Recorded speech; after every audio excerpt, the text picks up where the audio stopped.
I think the date is the 27th of Nisan, the anniversary of the uprising of the Warsaw Ghetto. You know, hundreds, thousands of Jews in a couple of square miles suddenly decided they will no longer tolerate their situation, and they rebelled. It brought to mind what our ancestors did when they were in front of the Red Sea. This also happened on the 7th day of Pesach in the month of Nisan. They had left Egypt. Suddenly, the Egyptians started running after them with their horses and wagons and soldiers, and they were going to kill them. And in front of them was the Red Sea. What were they going to do?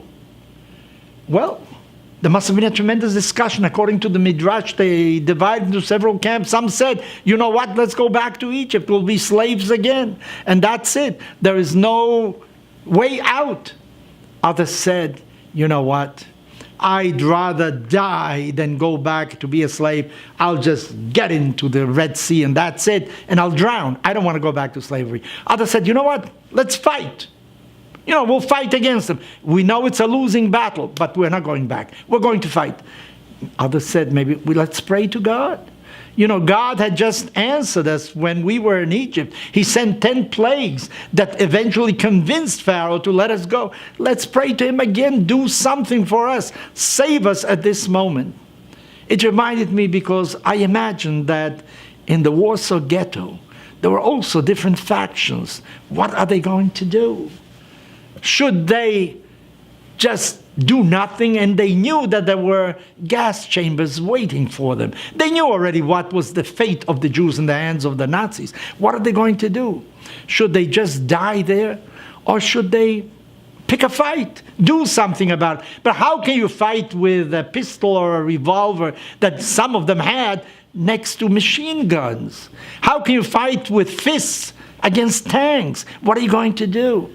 But maybe they decided, you know, we have to show the world that we don't go as lambs to slaughter, that we fight with dignity for our lives.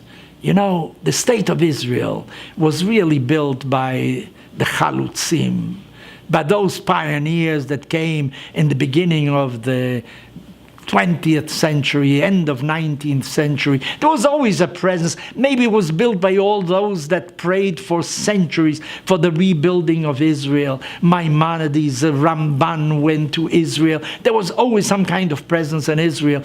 But there's no question that it was built lately by also resistance. There was the Palmach, there was the Haganah. There were many groups that were fighting against the British. Many died, you know.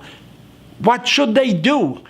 But maybe the Warsaw Ghetto also gave them a spirit, you know, of you have to fight. You cannot just go down without fighting.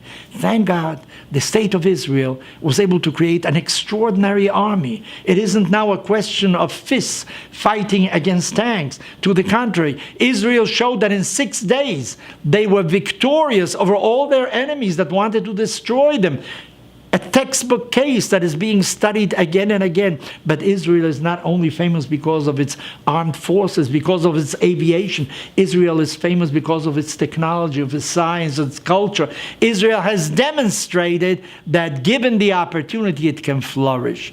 So who built Israel? I think the Chalutzim, without a doubt, but maybe also the memory of the uprising of the ghetto of Warsaw, where determined people showed that in a moment of tremendous crisis, they are not going to go down as mere sacrifices by the Nazi beasts that were trying to assassinate them. They were going to fight with all their might. So thank God today that we have a state of Israel that has once again returned honor to the Jewish people.